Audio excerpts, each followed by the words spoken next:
Hello dear students, मैं सोनबीर Singh railway job express में आप सबका स्वागत करता हूं। तो मेरे प्यारे बच्चों, आज जो मैं डिस्कस करने जा रहा हूं आरआरबी एनटीपीसी के हर पॉइंट पे मैं बात करने जा रहा हूं जो बच्चों के जेन्युइन डाउट रहते हैं। ठीक है ना, तो सबके डाउट आज मैं क्लियर करने जा रहा हूं। तो यहाँ पे आप सामने देख ही रहे होंगे आपका एनटीपीसी आरआरबी एनटीपीसी 2024। ठीक है, तो मैं एक एक पॉइंट पे बात करूंगा बारीकी से, तो सारे बच्चे ध्यान देंगे और क्लास को लाइक शेयर कर देंगे इसको ना। तो देखेंगे आरआरबी एनटीपीसी 2024। देखो बच्चों, किसकी बात कर रहे हैं बच्चों? 2024 की। तो ध्यान देंगे बेटा, एक तो जो 12th वाले बच्चे हैं और जो ग्रेजुएशन वाले हैं। जो 12th वाले बच्चों के लिए वैकेंसी है 3445 और जो ग्रेजुएशन वालों के लिए 8113। इन वैकेंसी की बढ़ने की संभावना है। ठीक है ना, तो अभी ये कांस्टेंट नहीं है, बढ़ने की संभावना है।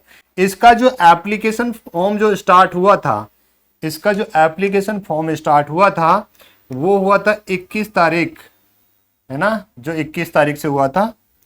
ये बात क्लियर है, 21 तारीख से इसके फॉर्म स्टार्ट हो गए भरने के लिए। और बेटा 22 अक्टूबर इसकी लास्ट डेट है। ध्यान रखेंगे, क्या 22 अक्टूबर इसकी लास्ट डेट है। आरआरबी एनटीपीसी के लिए जो 12th वाले बच्चों हैं उनके लिए जो एप्लीकेशन स्टार्ट हुआ था 21 तारीख से स्टार्ट हो गया है और एप्लीकेशन की लास्ट डेट है बेटा 20 अक्टूबर। कितना? 20 अक्टूबर है। ठीक है, अब ग्रेजुएशन वालों की बात करते हैं। तो इनके जो एप्लीकेशन स्टार्ट 14 से स्टार्ट हो गए थे, यानी कि उनसे पहले हो गए थे स्टार्ट। और बेटा यहाँ पे 13 अक्टूबर लास्ट डेट है। जिस भी बच्चे ने फॉर्म नहीं भरा है तो अभी भर सकता है, क्योंकि यहाँ भी अभी लास्ट डेट बची हुई है, क्योंकि 13 तारीख है यहाँ पे लास्ट डेट अक्टूबर की और यहाँ पे है 20 तारीख अक्टूबर की लास्ट डेट है। तो ये तो आपके एप्लीकेशन फॉर्म भरने की और क्लोजिंग डेट की डेट बताइए मैंने आपको। अगला स्टेप बढ़ेंगे थोड़ा सा और चेक करेंगे यहाँ पे कि होगा क्या सर, इसका एनटीपीसी का पैटर्न क्या है, प्रोसेस क्या है, स्टेप क्या है। ठीक है, बहुत सारे बच्चे कंफ्यूज रहते हैं कि सर एक ही पेपर होगा या दो पेपर होंगे, कितने पेपर होंगे, सिलेक्शन का प्रोसेस क्या रहेगा। तो वो मैं सारी चीज यहाँ पे डिस्कस करने जा रहा हूँ। तो यहाँ ध्यान देंगे, स्टेप फर्स्ट क्या my dear students, step first देखेंगे बेटा। स्टेप फर्स्ट में आपका सीबीटी 1 होगा। क्या होगा? सीबीटी 1 होगा। ठीक है ना, स्टेप फर्स्ट में होगा आपका सीबीटी 1। क्या होगा बच्चों? सीबीटी 1 होगा। और सीबीटी 1 जो होगा वो आपका क्वालिफाइंग नेचर का होगा कि सर हम 40% मार्क्स ले आए सीबीटी 1 में तो क्या क्वालिफाई हो जाएंगे? नहीं, वो आपकी मेरिट पे डिपेंड करेगा, नंबर ऑफ कैंडिडेट पे डिपेंड करेगा। तो वो मेरिट आपकी ज्यादा भी जा सकती है, जैसा भी वहां पर रेस्पॉन्ड रहेगा बच्चों का उस हिसाब से रहेगी। ठीक है ना, तो ये क्वालिफाइंग नेचर का मतलब, कहने का मतलब ये है मेरा कि सीबीटी 1 के बेस पर आपका रिजल्ट डिक्लेयर नहीं होगा, फाइनल रिजल्ट वो नहीं होगा। तो ये बस क्वालिफाइंग नेचर का रहेगा आपका, ध्यान रहे। यहां पे बात करें हम स्टेप सेकंड में, क्या आएगा बेटा? स्टेप सेकंड में आएगा आपका सीबीटी 2। ठीक है ना, सीबीटी फर्स्ट तो ये हो गया, अब आएगा सीबीटी 2, सीबीटी सेकंड आएगा। जो सीबीटी सेकंड आएगा इस पे ध्यान देंगे बेटा, ये फाइनल मेरिट जो बनेगी इसी पे बनेगी आपकी। जो आपकी फाइनल मेरिट बनेगी सीबीटी 2 पर बनेगी, ना कि सीबीटी फर्स्ट पर। सीबीटी फर्स्ट आपका सिर्फ क्वालिफाइंग नेचर का रहेगा, सीबीटी 2 माय डियर आपका फाइनल मेरिट इसी पे डिसाइड होनी है आपकी। जो स्टेप थर्ड आएगा आपका, जो स्टेप थर्ड रहेगा, यानी कि तीसरा जो प्रोसेस रहेगा वो आपका टाइपिंग होगा, सीबैट हो गया और डीबी हो गया। ठीक है ना, ये तो लास्ट स्टेप हो गया आपका, बट मेन स्टेप ये हो गया। और मोस्ट इंपॉर्टेंट ये ध्यान रखना है कि जो स्टेप सेकंड यानी कि सीबीटी 2 पे आपकी मेरिट बननी है। सर सिलेबस, अब बच्चों के दिमाग में आएगा सर सिलेबस क्या रहेगा, तो माइंड में सेट कर लो, सिलेबस अभी दोनों का सेम ही रहेगा। ठीक है, अब अगला स्टेप उसी पे चलते हैं हम। तो यहां देखेंगे सीबीटी फर्स्ट की बात करेंगे बच्चों हम। किसकी बात कर रहे हैं? सीबीटी फर्स्ट की बात कर रहे हैं यहां पे हम। किसकी? सीबीटी फर्स्ट की बात करेंगे। सीबीटी फर्स्ट में क्या क्या रहने वाला है, आपको क्या क्या मिलने वाला है? सीबीटी फर्स्ट में बेटा एक तो मैथ रहेगा, ठीक है ना, एक रीजनिंग रहेगा, ठीक है सर, और एक जीएस रहेगा, जनरल स्टडी इंक्लूडिंग साइंस। ठीक है ना, इसमें आपके जो मैथ में रहेंगे 30 यानी कि 30 क्वेश्चन रहेंगे। इसमें कितने रहेंगे? 30 क्वेश्चन रहेंगे बच्चों, 30 क्वेश्चन रहेंगे। रीजनिंग के कितने रहेंगे सर? 30 क्वेश्चन रहेंगे। कितने रहेंगे? 30 क्वेश्चन रहेंगे। जीएस के कितने रहेंगे जी? 40 क्वेश्चन रहेंगे। कितने रहेंगे बेटा? 40 क्वेश्चन रहेंगे। 30 और 30, 60 और 40, 100। तो नंबर ऑफ क्वेश्चन अगर मैं बात करूं, टोटल नंबर ऑफ क्वेश्चन, तो टोटल क्वेश्चंस हो जाएंगे आपके,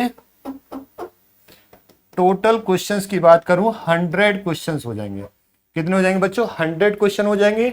एक क्वेश्चन एक नंबर का होगा। एक क्वेश्चन क्या होगा? एक नंबर का। तो टोटल मार्क्स हो जाएगा आपका 100। तो टोटल मार्क्स कितना हो जाएगा आपका? 100 हो जाएगा 100 नंबर का। अच्छा सर, इस पेपर को देने का समय कितना रहेगा? आपके पास रहेगा बेटा 1.5 घंटा। 90 मिनट का आपके पास समय रहेगा। 100 क्वेश्चन को 1.5 घंटे में करना है। तो माय डियर स्टूडेंट्स, मैं आपको एक बात बता देता हूं बेटा, 30 क्वेश्चन मैथ का है, 30 रीजनिंग का है और 40 है ये। अगर जिस बच्चे की प्रैक्टिस नहीं है तो 30 क्वेश्चन पे ही ले जाएगा पूरा 1.5 घंटे का समय। कि सर फिर स्कोर कैसे करें, सारे क्वेश्चन अटेम्प्ट कैसे करें और ये स्कोर अचीव कैसे करें सर इस सिलेक्शन को? ठीक है, उसके बारे में मैं आगे चल के बात करने वाला हूं। अभी पैटर्न को समझेंगे हम सर। ठीक है, मैथ के हो गए बेटा 30 क्वेश्चन, रीजनिंग के 30 क्वेश्चन, जीएस के 40 क्वेश्चन हो गए। जीएस में आपका करंट अफेयर भी हो गया, पूरा जनरल स्टडी यानी कि उसमें साइंस भी आ जाएगा आपका। ठीक है, मैथ की अगर मैं बात करूं तो माय डियर 60% आपका क्वांट, लगभग 60 से 65%, और एडवांस देखने को मिलेगा 40%। यानी कि पीछे के जो पेपर को अगर एनालिसिस करें तो 65 60-40 ले लो या 65-35 ले लो, ये रहेगा। ठीक है, तो ये सीबीटी 1 हो गया। सीबीटी जो 1 है माय डियर, अभी थोड़ी देर पहले बताया था मैंने, ये बेटा क्वालिफाइंग नेचर का है। क्या है? क्वालिफाइंग नेचर का है। ये आपका सिर्फ क्वालिफाई करना है इसे। ठीक है ना, क्या करना है आपको? इसे क्वालिफाई करना है। अब बढ़ेंगे आगे को, सीबीटी 2 की बात करेंगे। जब सीबीटी 2 पे हम अगर आते हैं, इसकी चर्चा करते हैं सीबीटी 2 की, तो सीबीटी 2 पे ही मेरिट बननी है। सीबीटी 2 पर ही मेरिट बननी है। यहां पे देखेंगे बच्चों, देखो यहां पे जो मैथ के क्वेश्चन रहेंगे, सेम रीजनिंग के क्वेश्चन रहेंगे और सेम जीएस के क्वेश्चन रहने वाले हैं। यानी कि यहां पे 35 क्वेश्चंस मैथ के रहेंगे प्लस 35 क्वेश्चंस रीजनिंग के रहेंगे यहां पे, प्लस 50 क्वेश्चन जीएस के रहेंगे यहां पे, और ये हो जाएंगे 120 क्वेश्चंस। कितने हो जाएंगे जी? 120 क्वेश्चन। पीछे सीबीटी 1 में कितने थे? 100 क्वेश्चन थे। यहां पे 20 क्वेश्चन और बढ़ गया, यानी कि वहां पे 30-30 ये थे, अब हो गए 35-35।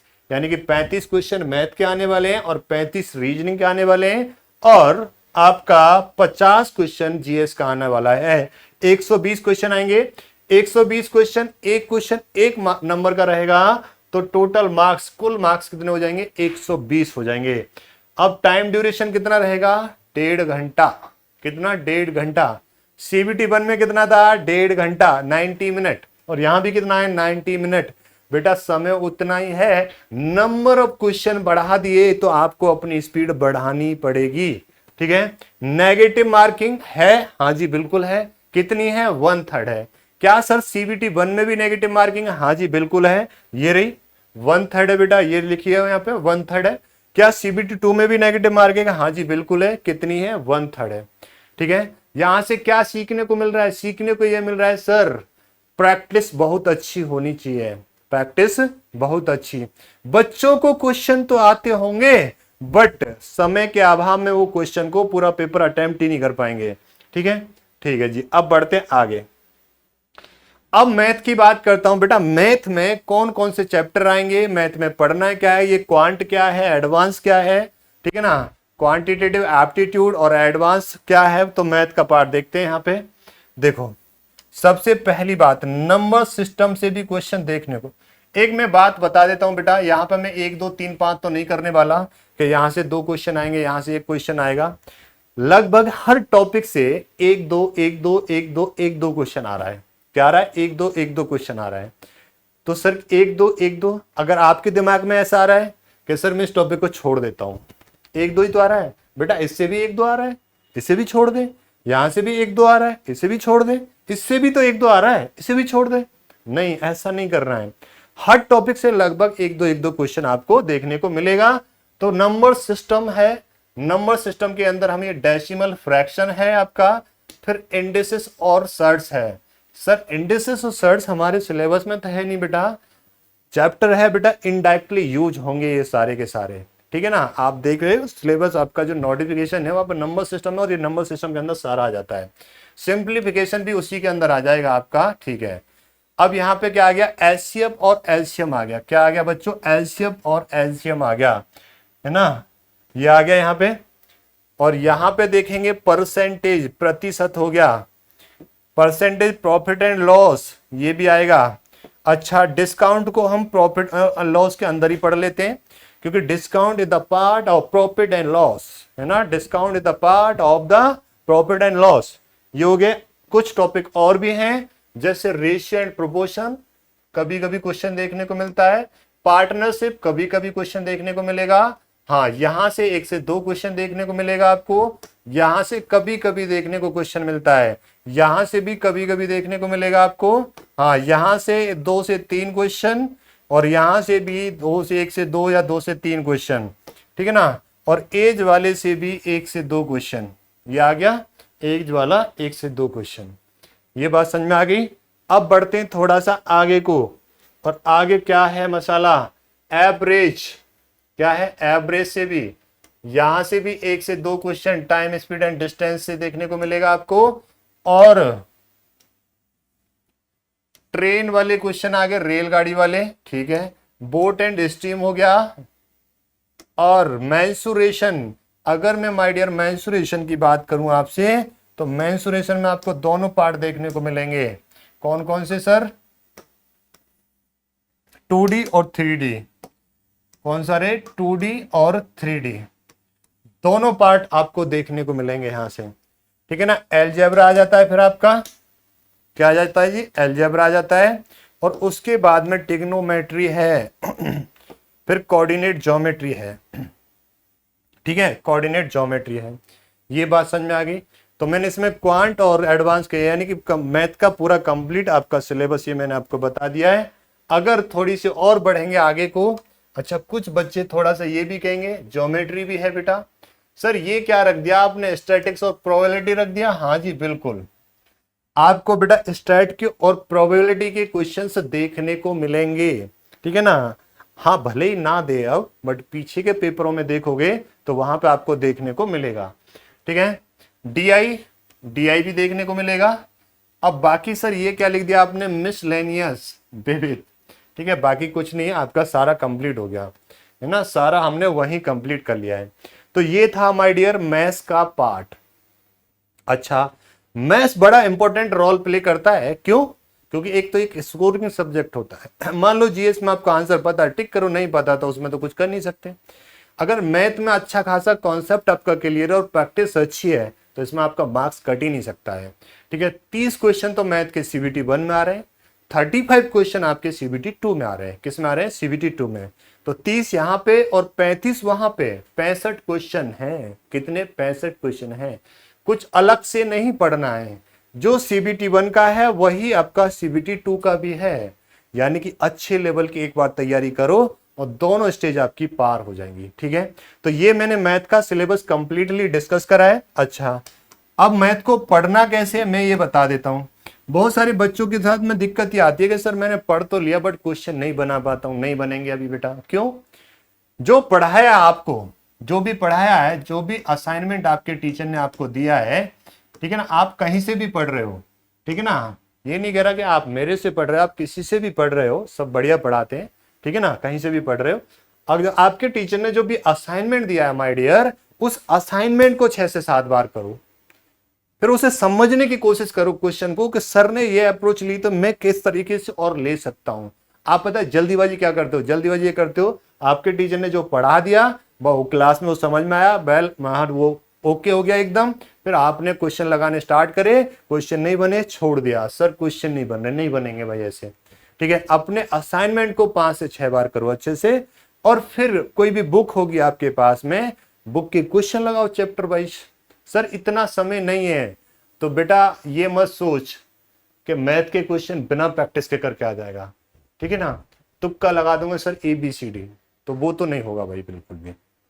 अभी भी समय है, थोड़ा सा आप अपने आप को कंफर्ट जोन से बाहर निकालेंगे, ठीक है ना, थोड़ा सा अनकंफर्ट जोन में लेके आएंगे, मेहनत वाले जोन में, ठीक है। जो असाइनमेंट दिया आपके सर ने उसे 5 से 6 बार करना है, ठीक है। फिर उसके बाद में उस पर प्रैक्टिस करनी है चैप्टर वाइज।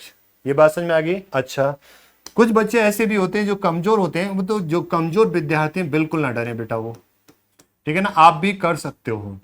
लगा हुआ आदमी बहुत बुरा होता है बेटा, हार्ड वर्क जो करता है ना वो टैलेंट को बीट कर देता है, अगर टैलेंट हार्ड वर्क ना करे तो। बात समझ में आई? ठीक है। अच्छा, अब इसकी तैयारी कैसे करनी है मैथ्स की, तो मैथ्स की मैं कंप्लीट तैयारी आपको बता देता हूं कैसे करनी है बेटा। यहां पे ध्यान देंगे और बिल्कुल सरदर्द नहीं लेंगे। देखो, आरआरबी की रेलवे के जितने भी प्रीवियस ईयर के क्वेश्चन हैं, जितने भी प्रीवियस ईयर के क्वेश्चन हैं उसके लिए क्लास रहती है यूट्यूब पे बेटा। यूट्यूब पे क्लास रहती है और टाइम है उसका 8 AM डेली क्लास रहती है, और उसमें सारे के सारे प्रीवियस ईयर के क्वेश्चन है। क्या है? सारे के सारे प्रीवियस ईयर के क्वेश्चन है, ठीक है। आप जब भी प्लेलिस्ट में जाएंगे, चैनल के प्लेलिस्ट में जाएंगे आप, तो चैनल के प्लेलिस्ट में माय डियर डिटेल में चैप्टर वाइज आप वहां जाके पढ़ सकते हो डिटेल में, ठीक है ना। बिल्कुल जीरो से बता रखा है, जीरो से हीरो लेवल, आपको कहीं भी भटकने की जरूरत नहीं है। जीरो से हीरो, जीरो से हीरो, बिल्कुल जीरो से हीरो। सिलेक्शन तो बेटा डेडिकेशन के साथ लगे रहोगे तभी होगा। अच्छा, एक आदमी को पकड़ लो, होता क्या है ना, बच्चों की आदत होती है, अब 4 दिन सोनवी सर से पढ़ लिया, 5 दिन किसी और सर से पढ़ लिया, फिर अगले 5 दिन किसी और सर से पढ़ लिया। सर को पता ही नहीं है मेरा स्टूडेंट कर क्या रहा है, सर को भी नहीं ध्यान रहता है हाँ भाई क्या कर रहा है। कहीं से भी पढ़ो बट कंटिन्यूसली तैयारी करो बेटा, रेगुलरिटी होनी चाहिए। ये क्लास नहीं छोड़नी है, प्रीवियस ईयर के क्वेश्चन की होती है। 1000 क्वेश्चन करा दिए, प्रीवियस ईयर के नंबर सिस्टम के क्वेश्चन करा दिए हैं, चाहे एनटीपीसी का हो, ग्रुप डी का हो, आरपीएफ एसआई का हो, कांस्टेबल का हो, चाहे कोई सा भी क्वेश्चन हो, सारे प्रीवियस ईयर के क्वेश्चन 1000 क्वेश्चन यहां पे करा दिया है, जो कि कॉन्सेप्ट के साथ में कराएं सारे के सारे क्वेश्चंस, ठीक है। अब वहां पे चल रहा है एचसीएफ एंड एलसीएम, वो हमारा कल ओवर हो जाएगा, नया चैप्टर फिर हम स्टार्ट कर देंगे। प्रीवियस ईयर का चल रहा है कि सर अभी मैं प्रीवियस ईयर नहीं लगा पाता हूं क्योंकि कॉन्सेप्ट क्लियर नहीं है, तो उसके लिए माय डियर हमारे चैनल के प्लेलिस्ट में जाओगे, वहां पे डिटेल क्लास मिलेगी। जैसे परसेंटेज है, परसेंटेज पर और सेंट, परसेंटेज यानी प्रतिशत, प्रति धन के शत, ब्रेक कर करके बताइए एक एक चीज, कहां से चीजों का स्टार्टअप लिया है हमने और कहां तक हम गए हैं, ठीक है। पहले सारा कॉन्सेप्ट धीरे धीरे स्टेप बाय स्टेप, उसके बाद में हम क्वेश्चन। परसेंटेज में जितनी भी टाइप्स के क्वेश्चंस बनते हैं, जितनी भी टाइप्स के क्वेश्चन बनते हैं, एक भी टाइप नहीं छोड़ा है, कोई भी एग्जाम हो वहां पे, ठीक है। पहले उस पर समय देना पड़ेगा और सीखना पड़ेगा चीजों को, फिर यहाँ पे प्रैक्टिस करनी है आपको, ठीक है। तो मैंने आपकी सारी चीजें डिस्कस कर दी है बच्चों। यहाँ पे किसी का अगर कोई भी डाउट होता है, किसी भी बच्चे का अगर सिंगल डाउट होता है, तो बेटा वो हमें कांटेक्ट कर सकता है, और ये चैनल आपके लिए समर्पित रहेगा, ठीक है। रेलवे जॉब एक्सप्रेस ये आपके लिए, आपके सिलेक्शन तक डेडिकेशन आपके साथ में कंप्लीट रहेगा। ऐसा नहीं है कहीं भी हम लैग करेंगे, ठीक है। आप देख सकते हो, क्योंकि आपके सिलेक्शन को ध्यान में रखते हुए पूरा डिटेल्स भी चल रहा है और पीवाईक्यू की प्रैक्टिस भी चल रही है। सभी वीडियो को लाइक और शेयर करेंगे। किसी बच्चे का कोई डाउट हो तो कमेंट बॉक्स में कमेंट करके पूछ सकते हो, ठीक है। फिर मिलते हैं बेटा क्लास में। Thank you so much. जय हिंद, जय भारत।